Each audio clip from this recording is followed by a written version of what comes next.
Welcome to the Scrappy Mountain Range Quilt Along. I am so excited to make this amazing mountain range quilt with you, and I'm so happy that you want to make it too. We're going to have a lot of fun doing this. This is a foundation paper pieced pattern. All of these mountains are foundation paper pieced, and I'll walk you through how to do that. And there's a variety of sizes of mountains. The lower rows have large mountains, and we work up to small mountains. During the quilt along, we'll be making 3 rows a week, starting at the bottom with our large pieces, so we can use the scraps to make the smaller mountains. To make this quilt, you'll just need a few things. First, and most importantly, you're going to need the pattern, which I'll link. It has the foundations that you need, plus layouts for all the rows, step-by-step instructions of how to put all of this together.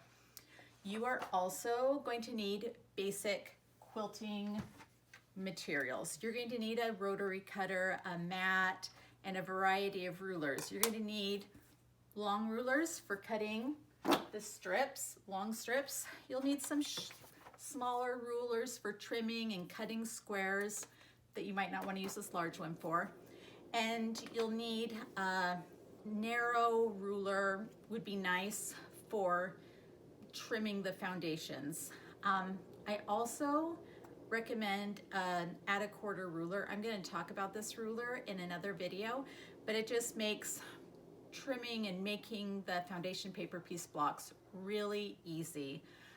I didn't use one for years, and then as my eyesight has gotten poorer, I bought one, and it makes a huge difference. I don't have to squint at the ruler anymore. Pattern, rulers, rotary cutter, paper to print the foundations on. I just use regular copy paper. You can also use a specialty foundation paper like this. It's a little bit thinner and a little bit easier to see your fabric through the paper, and slightly easier to tear off. I don't see a big difference there, but it is more see-through than copy paper. You will also need some fabric. I would suggest either a very light background or a very dark background. And with this, you'd want mediums and lights for your mountains. And with a light background, you'd want dark and mediums for your mountains. We really want these mountains to pop. We want small tone-on-tone fabrics that are non-directional, because lots of these little pieces might get flipped all different ways, and you don't want something obviously like stripes going this way and then this way. It makes it easier.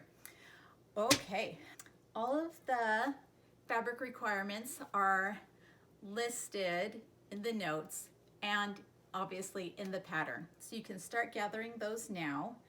We're going to work on this, making 3 rows a week and finish at the end of May. So we're going fast and furious, because I think lots of times when you work slowly through a quilt and a quilt along, you can get distracted by other things, or the momentum's just slow and it just tapers off. We are going to just focus and do this and work and have a beautiful quilt at the end.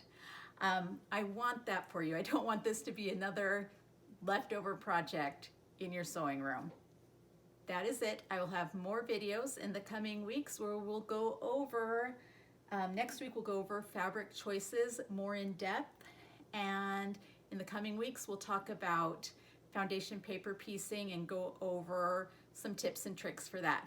I'm so excited that you're here, that you want to make this, and that we can sew one together. Thanks so much. See you next week.